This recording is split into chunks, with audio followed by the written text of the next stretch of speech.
우리 카페 나들이를 가볼까요?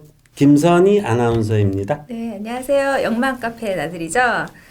저 영만 카페에서는 그동안 키워드가 당연히 코로나, 그리고 마스크, 그리고 계약, 온라인 계약에 이어 이번에는 등교 계약. 그리고 최근 가장 큰 이슈로 뜬 키워드는요. 재난지원금이에요.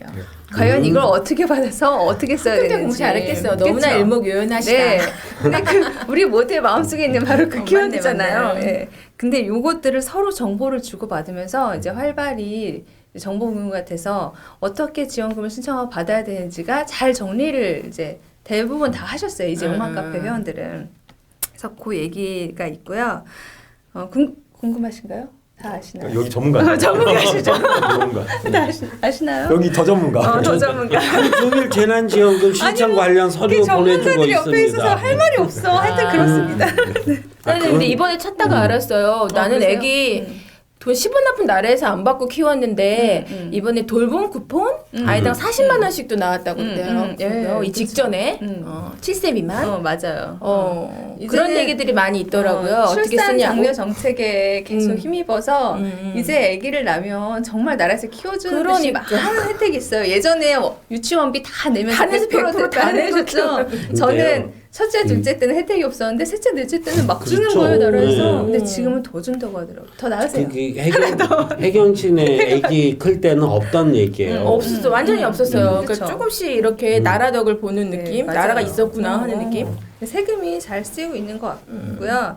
뭐 그런 키워드로 찾아보시면 되고 지금 핫 이슈는 학부모 여기 영만 카페가 아무래도 학부모님들이 많으시니까 1, 2학년 계약이 먼저라고 발표가 났잖아요. 초등의 경우 당연히 그죠. 고3, 중3은 다들 이제 인정을 하는데 입시가 걸려 있으니까 초등은 왜 1, 2학년부터냐. 근데 이제 이게 교육부가 마음대로 1, 2학년부터 하겠다고 그냥 자기들 뜻대로 한 게 아니고 다 조사해서 발표를 그렇게 한 건데 막상 발표하고 나면 또 이제 반대 여론이 또 막 있잖아요. 불평불만이 막 저희가 높은 안목이 있다 보니 이게 막 잔소리를 막 하게 되잖아요.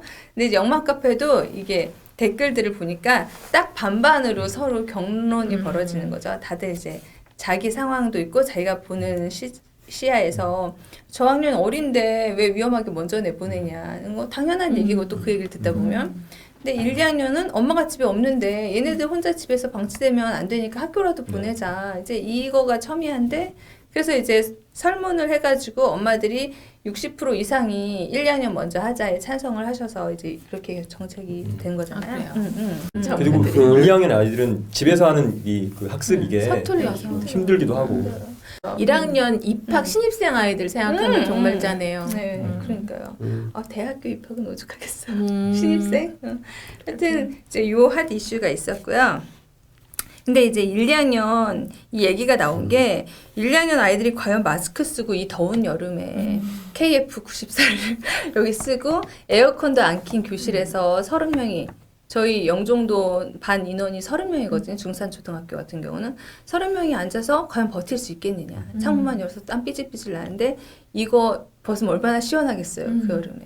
그래서 다들 이게 걱정이 되는 거죠. 사실은 저도 이게 조마조마해요. 그래서 큰일이에요. 그래서 네. 에어컨을 환기를 시키면서 틀 수 있다라고 이제 얘기는 했는데 다 처음이니까 뭐 해봐야. 그렇죠. 해봐야 환기를 시키면서 틀면 뭐 그렇게 위험하지 않다 뭐 이렇게 얘기했다고 질병관리본부에서. 네. 어차피 겪어야 되는 거니까 같이 으쌰으쌰하면서 격려하면서 잘한다 하면서 해야지 비난하기 시작하면 한도 끝도 없는 것 같아요. 이거 어떻게 어차피 무증상 감염도 있으니까 네. 정말 이건 방법이 없어요. 그리고 저희 재밌는 글이 하나 올라왔어요. 이게 정말 그 어느 매장 저희 매장 앞에 조심하세요. 그 데니스 영파님께서 올리신 글인데요. 5월 2일날 올리셨어요. 근데 이게 조회수가 거의 2,000건 가까이 되고요. 되게 댓글도 많은데 사진에 그 가게 앞 문에 나뭇가지들이 잔뜩 떨어져 있는 거예요. 근데 저희 매장 오실 때 조심하라는 거니까 이 나뭇가지가 위에서 뚝뚝 떨어진다는 거예요. 그래서 사연을 읽어본 즉슨 까치가 저희 매장이 네일샵 간판에 몇 달째 집을 짓고 있는데 실력이 없는지 자리가 안 좋은지 집을 못 지어요.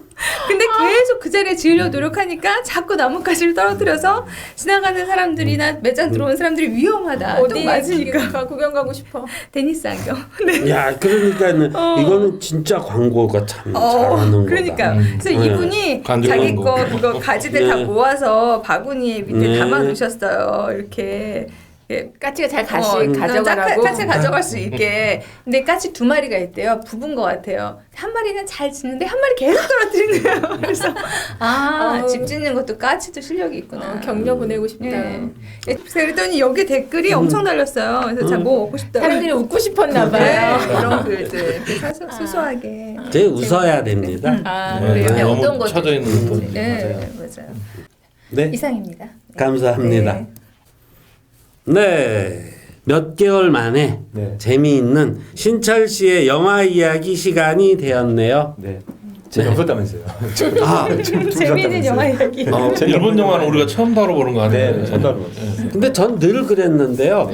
영화 설명을 듣고 나서야지 이해가 가고 참 많이 떨어져요. 네. 이 오늘 소개해드린 원더풀 라이프라는 이제 일본 영화인데 고레다 히로카즈라는 감독이고요. 뭐 뜬금없이 지금 일본이랑 기분 사이도 안 좋은데 일본 영화 하냐고 하실지 모르는데 아베가 싫어합니다. 네, 이 감독은 아베가 참 싫어하는 감독이라서 이제 굉장히 사회적인 이슈를 많이 다루고 있고 뭐 그런 감독이 성향이 제가 볼 때 우리나라 이 감정이랑 좀 이렇게 잘 맞는 감독인데 하여간 이 원더풀 라이프라는 영화는 1998년 영화예요. 꽤 오래된 영화이고요. 줄거리를 간략하게 말씀드리면 이제 일본의 어떤 학교죠. 학교거든요. 학교인데 죽은 사람들이 그 학교에 와서 일주일간 머물면서 뭘 하는 거냐면 영원히 간직하고 싶은 추억을 하나 선택하는 거예요. 자기 개인적인. 그래서 그 선택을 추억을 고르면 그거를 거기 있는 그 이제 중간계에 있는 그 사람들이 재현을 하죠.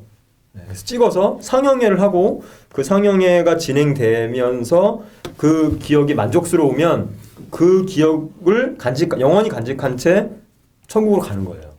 일주일 안에. 이게 이제 그 학교에서 벌어지는 거거든요. 그런데 여기서 그 선택을 돕는 사람, 일종의 공무원 비슷한 것 같아요. 그래서 근데 왜 이 사람 선택을 돕는 사람이 되냐면 이 사람들은 그런 추억을 갖지 못해서 선택을 못한 사람들이 이런 일을 해요. 공무원이 되는 거예요. 선택을 돕는 사람 중에 선택을 못하는 어떤 70대 노인이 있었는데 이 70대 남자의 선택을 돕는 과정에서 그의 부인이 그 전에 자기가 사귀던 여인이라는 걸 알게 되는 거예요. 그래서 그 과정에서 여러 가지 일어나는 에피소드를 다루고 있는 거예요. 이해 가세요? 제가 다 설명드리지 않고 이걸 또 보셔야 되니까 장면 몇 개를 이제 골라서 이게 어떤 이미지를 말씀드릴 건데 첫 번째 장면은 첫 장면이에요. 교무실 같은 학교로 올라가요. 그럼 왜 학교냐?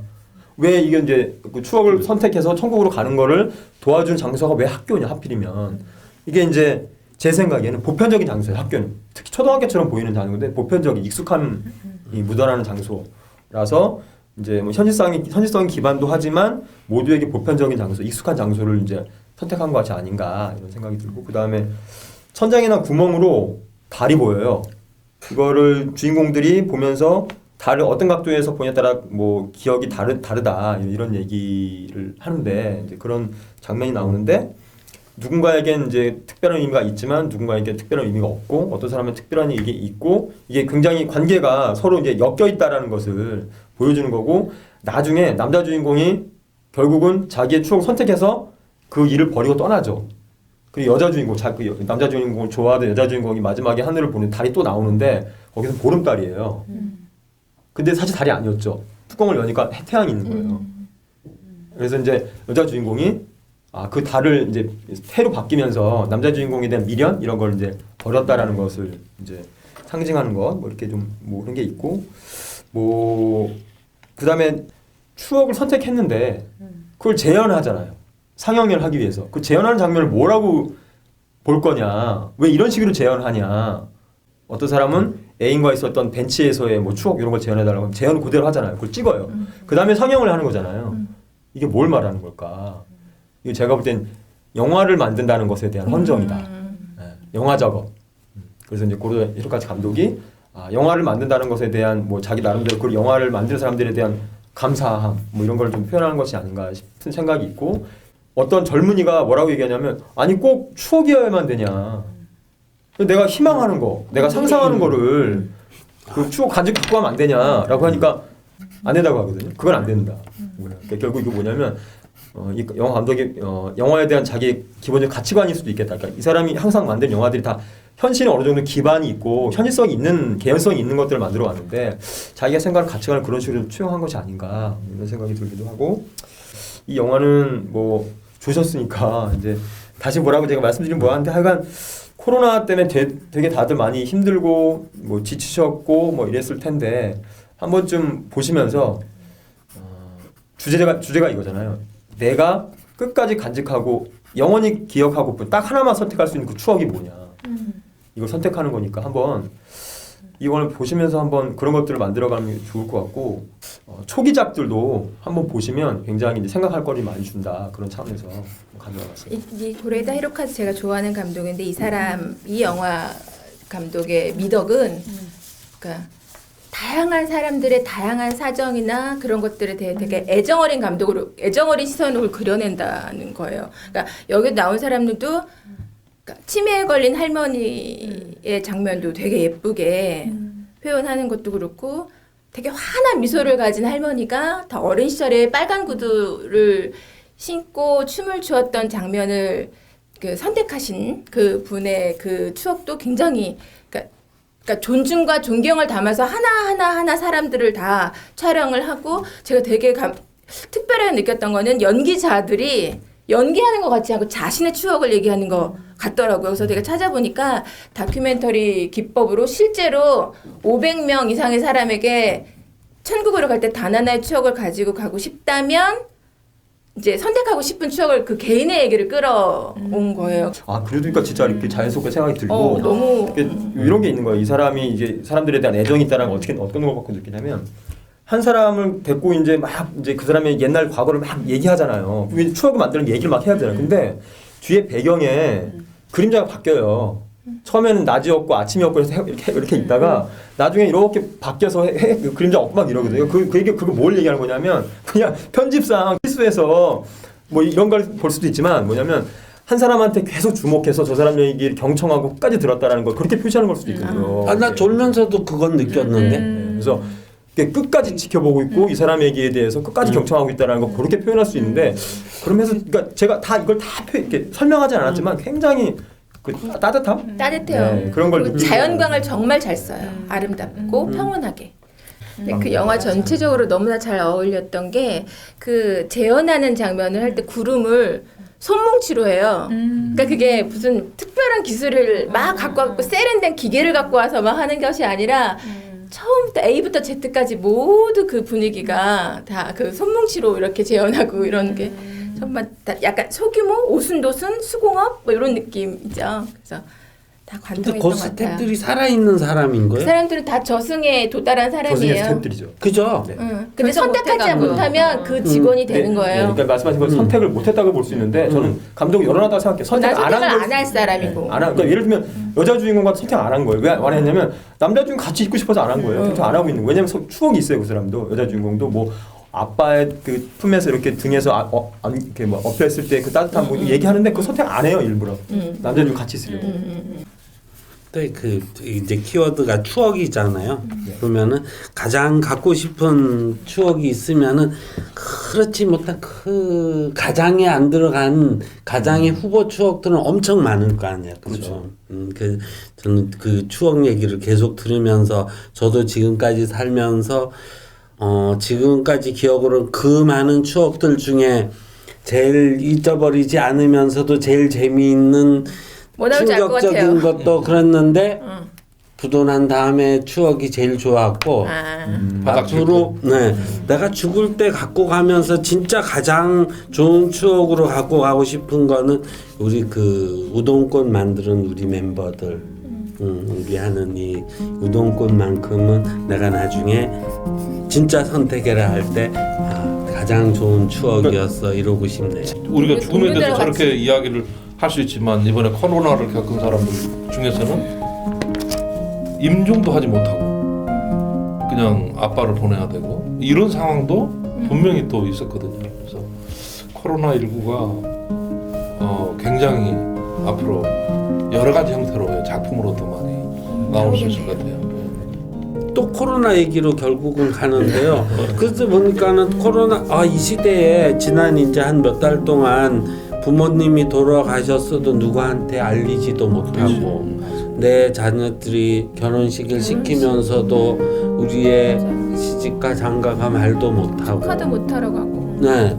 그냥 이 참 사회적 홀인이 이런 분위기가 그러니까 여러 가지로 슬픈 추억으로 남네요. 추억 얘기하다 보니까 코로나도 나중에 많은 추억이 되겠죠. 네. 오늘 오랜만에 만나서 방송 길겠네요. 네, 신철 씨 네. 감사합니다. 네, 고맙습니다.